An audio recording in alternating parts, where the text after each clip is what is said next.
જનતા પર પડતા મોંઘવારીના માર વિશે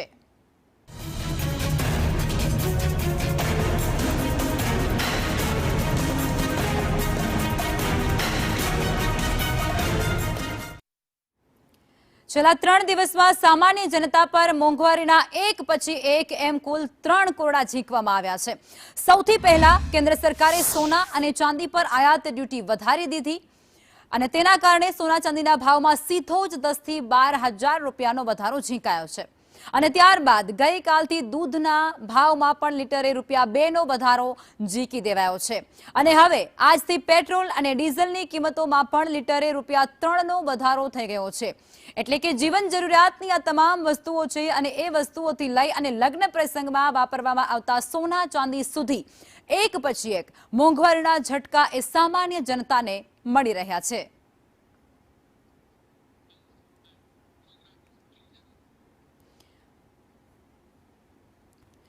તો યુદ્ધને કારણે અને જે અનેક સ્થિતિ સર્જાઈ હતી જેમાં સીએનજી અને દૂધ, પેટ્રોલ અને ડીઝલ તેમજ કોમર્શિયલ એલપીજી સહિતના ભાવમાં વધારો થયો છે। કોમર્શિયલ એલપીજીનો 1,000 રૂપિયાનો ભાવ વધારો થયો છે તો સીએનજીમાં પણ 1.50 રૂપિયાનો વધારો ઝીંકાયો છે અને આ તરફ વાપરવામાં આવતી વસ્તુઓ જેમ કે દૂધ છે, શાકભાજી છે તેના ભાવમાં પણ વધારો નોંધાયો છે।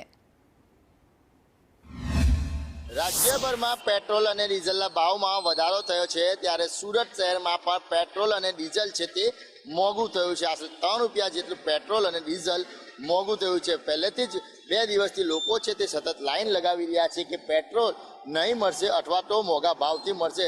તેની દહેશતથી જ લોકોએ છે તે લાંબી લાઈન લગાવવાની શરૂ કરી દીધી છે। જોઈ શકાય છે કે અત્યારે પણ સુરતના અનેક પેટ્રોલ પંપ છે તેની પર લાઈન છે તે લાંબી દેખાય। ભાઈ શું કહેશો, પેટ્રોલના ભાવમાં વધારો થયો છે ₹3? એ તો હવે જે વધવાનું હતું તે વધી ગયું છે। હવે આપણા બી હાથમાં નથી। સરકારે હવે આ વિશે વિચારવું જોઈએ। મધ્યમ વર્ગમાં તે ₹3 એટલે બહુ મોટી રકમ કહેવાય અને આની અસર હવે દેખાશે પબ્લિકની ઉપર। આને વિકાસ કહેવાય છે। વધારે અસર નહીં પડે તો મોંઘવારી તો બનાવી દીધું છે એવું કે મોંઘાઈ છે કઈ મોંઘાઈ નથી એટલી। એ તો આવવાનું છે। આ પાકિસ્તાનમાં કેટલો મોંઘો છે, આપણે નથી એટલો। 450 રૂપિયા છે અહીંયા, ₹3 વધી ગયા। બધા મોંઘાઈ કરે છે। આલુ પ્યાજ વધે છે એ મોંઘાઈ કરે છે, મોંઘાઈ નથી। આ જે પ્રમાણે સુરત શહેરની વાત કરીએ તો જે પેટ્રોલ ₹94.42 હતું અને ડીઝલ છે તે ₹90.10 હતું તે વધીને હવે ₹97.40 થઈ ગયું છે। પેટ્રોલ અને ડીઝલ પણ ₹93.18 થઈ ગયું છે। એટલે મોંઘવારીનો માર અને પહેલેથી જ સુરત શહેરની અંદર પેટ્રોલ છે તે લઈને લાઈનો દેખાઈ રહી છે। ભાઈ શું કહેશો, પેટ્રોલ મોંઘું થઈ ગયું છે ₹3? પેટ્રોલ મોંઘું થઈ ગયું છે, ભાવ વધી ગયો છે। મોંઘવારીમાં પેટ્રોલ ભરવાની આપદા પડે છે। લાંબી લાઈનમાં ઊભું રહેવું પડે, કામ ધંધા છોડીને અહીંયા આવવું પડે પેટ્રોલ પુરાવા માટે। બિલકુલ, તો સુરતની જનતા છે તે નારાજ દેખાઈ રહી છે કારણ કે છેલ્લા 2 દિવસથી સુરત શહેરના અનેક પેટ્રોલ પંપ છે તે પેટ્રોલ નહીં હોવાના કારણે બંધ દેખાઈ રહ્યા છે। તો બીજી બાજુ પેટ્રોલના ભાવમાં અને ડીઝલના ભાવમાં આજે વધારો દેખાઈ રહ્યો છે। સાથે જ વાત કરીએ તો લાંબી લાઈનો છે તે પણ હજી પણ છેલ્લા 2 દિવસથી યથાવત છે। કેમેરા પર્સન અજીત પટેલ સાથે મનીષ પરમાર, સંદેશ ન્યૂઝ, સુરત। દેશભરમાં આજે સવારથી જ પેટ્રોલ અને ડીઝલના ભાવમાં ₹3 જેટલો વધારો થયો છે અને પેટ્રોલ અને ડીઝલમાં વધારો થતાં જ પેટ્રોલ પંપો ઉપર પેટ્રોલ અને ડીઝલ ભરાવવા માટે લાંબી કતારો લાગી છે। પેટ્રોલ ભરાવવા આવનાર વાહન ચાલકોની સાથે આપણે વાતચીત કરીએ। શું કહેશો, જે પ્રકારે પેટ્રોલ અને ડીઝલની અંદર ભાવ વધારો કરવામાં આવ્યો છે, તમારું શું કહેવાનું છે? એકચ્યુઅલી આ વર્લ્ડ વાઇડ પ્રોબ્લેમ હોવાના કારણે મને લાગે છે આવું થયું છે, પરંતુ આનાથી ગભરાવાની જરૂર નથી। આમ જોઈએ તો આપણે થોડીક બેઝિક ઇન્ફોર્મેશન આપણી પાસે હોય તો વર્લ્ડ વાઇડ બીજી બધી કન્ટ્રીમાં ઘણા રેટ વધ્યા છે। એ કમ્પેરિઝનમાં ઇન્ડિયામાં આમ જોઈએ તો ઘણા ઓછો રેટ વધારો છે।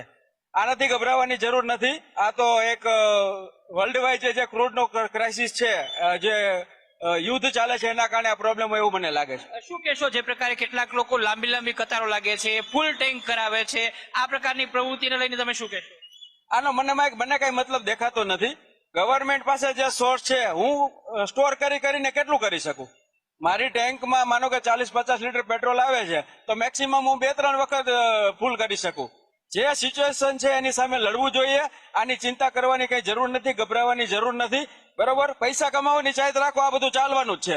બિલકુલ, તો રાજકોટ વાસીઓ છે એમનો ઉત્સાહ અને એમની વાત છે એ પણ નોંધવા જેવી છે કે પેટ્રોલ અને ડીઝલની અંદર વિશ્વભરની અંદર જે પ્રકારની સ્થિતિ છે તેના કારણે વધારો થયો છે અને જે પ્રકારે લોકો સંગ્રહખોરી કરે છે તે પ્રકારે ના થવું જોઈએ. કાકા શું કહેશો તમે, પેટ્રોલ અને ડીઝલમાં ભાવ વધારો કઈ મુશ્કેલી? जीना यहाँ मरना यहाँ, इसके सिवा जाना कहाँ, हमारी कोई चॉइस नहीं है. લોકોની ચોઈસ પણ નથી. યંગસ્ટર્સને પૂછશું, શું કહેશો પેટ્રોલ ડીઝલમાં ભાવ વધારો?